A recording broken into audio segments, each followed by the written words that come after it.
Back when appliances were made to last, they would occasionally need the services of a very special person, and woe betide the housewife who had to wait for the elusive repairman to arrive.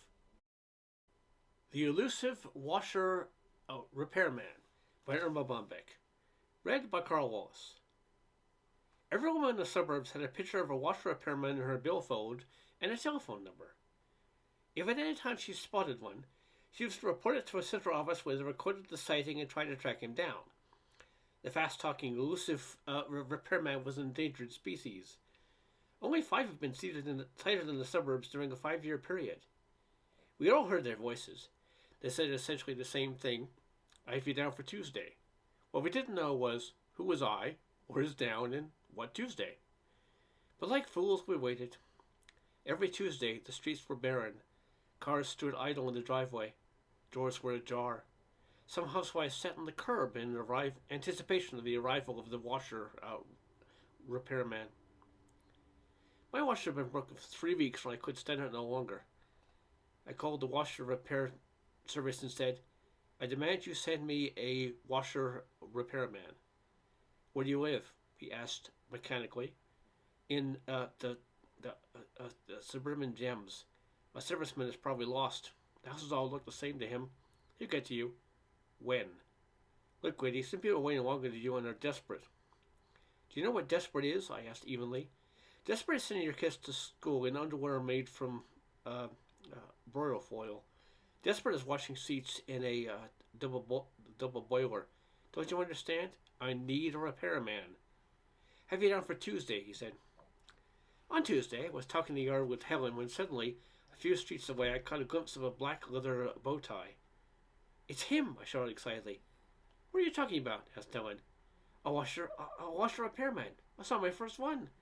I ran to the house to get the picture. That's him, all right, I said smugly.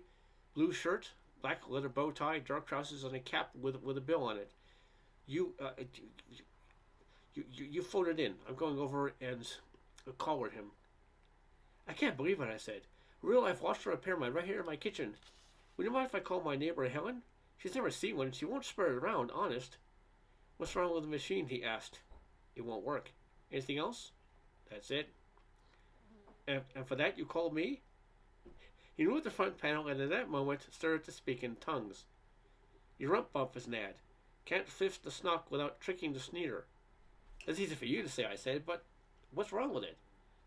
I said the roughing won't knit souse, you can't snuff the lid if the flag won't short. That bad? Bad enough to need a Raunch King sloop. Is that why I won't spin? I asked. No, the crinkot broke and metal values stuffed to the wheel ham made it groin.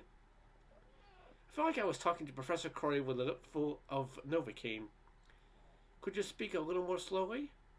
How old is the Zoink spring? Well, the machine is 3 years old. He rolled his eyes back in his head and shrugged his shoulders. What's your smag? Will it live? With a new Thurcon tube and a blowfest? Sir, could you possibly translate all that for me in a simple sentence I could tell my husband? He stood up, wiped grease off his hands, and in a voice that would have put Rex Harrison out of work announced, $74.34. Well, I suppose it'll have to be fixed, I shrugged. Can't. Your Fassic box is a 19689 model. Is that bad? It's discontinued. Use them only 2 months. When the Smax Klibble contends the Gallopian tube, it congested the tubular laxant spiel, and the overflow hose kinked and someone screwed up and fire! Let me get this straight. Are you telling me that my Fassic box catches fire? What's a Fassic box? He asked. Whatever my 19689 model is. You're telling me it's unsafe and I'll have to get a new machine? Well, I won't pay for it. Raf, your warranty lady, he shrugged. Where's my warranty? Printed on the bottom side of the washer.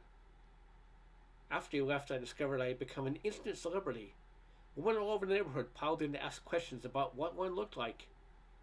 I don't see why we didn't just lock the door and keep him here, said Helen. Some things are meant to be free, I said. The end.